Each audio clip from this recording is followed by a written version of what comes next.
Are you able to easily distinguish your beast from your true self?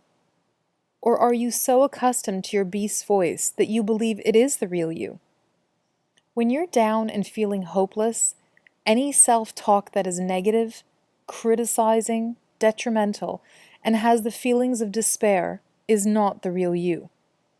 Any negative, toxic, destructive, cruel, and abusive thoughts that keep you feeling worthless, unhappy, stuck, or depressed is coming from your beast.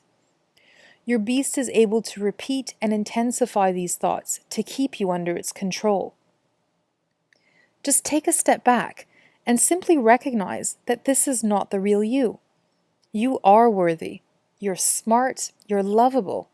You have lots to offer, but you can't see it at the moment due to all the smog and dirt that your beast has thrown at you. By simply taking notice that your beast is out of its cage, you can take control of yourself again. In this very moment, you have the power to expose this ugly, destructive creature and throw it back into its cage. I believe that our beasts can be caged, but it is clever enough to escape at any given moment. The more enlightened people amongst us have placed this cage into a deep, dark dungeon. But you see, the beast always exists, somewhere. I've read that the Buddha also has moments of loss of power, but that he is so well trained, he catches his beast much faster.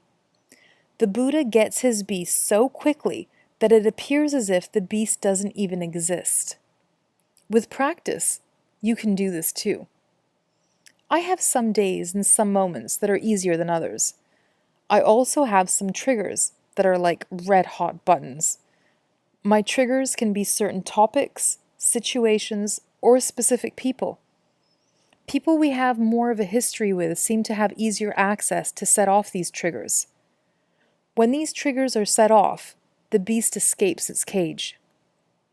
Now, I just want to clarify that I'm naming this our beast, but you could name it anything. It could be your dark shadow, it could be your evil twin, or an authoritative figure that is unsupportive and always critical in your life. I find that creating a visual image of my dark side assists me in identifying it and gaining true perspective of the present situation. In the moment that you are at the mercy of your beast, it may seem impossible to be in another state of mind.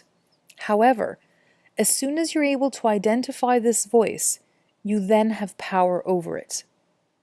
We all have this voice to some extent, whether it be the critical feeling of being ugly or fat, to feeling stupid or pathetic.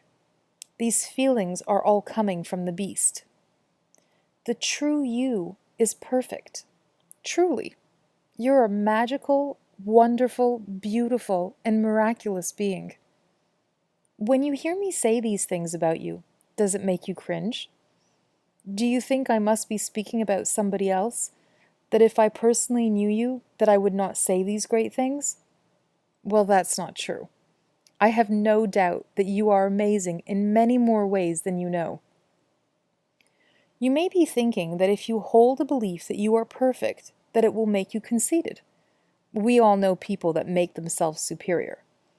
But these people are not the ones living from their true self.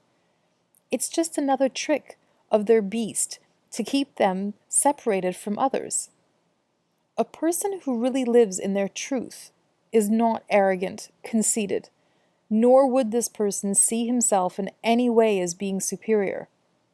When one acts in a superior manner, this person is just covering up a feeling of inferiority. I read a book many years ago called How to Be an Adult. I remember the author suggesting that we speak to ourselves as if we are our own child. For example, if you were to have a child right now, you would see everything this child does as a miracle. How thoughtful he is, how smart he is, how amazing his abilities are to comprehend and interact with the world. His smallest accomplishments would be your pride and joy. You have unconditional love and acceptance of this being. You're in awe. This little being can do no wrong. He is perfect. Well, Practice beingness for yourself. Too many people are looking outside of themselves for approval, praise, and acknowledgement. Yet, most of us will never feel fulfilled by how many times others tell us that we are attractive, smart, or amazing, if on the inside we are listening to our horrid, destructive beast. The beast is so clever and manipulative that it has convinced you it is protecting you from the dangers of life, when in fact, it abuses you more than anyone or anything external could. Think of it this way. Nothing lasts forever. Situations come and go. People move, change, pass on. But you are always with yourself and your inner thoughts.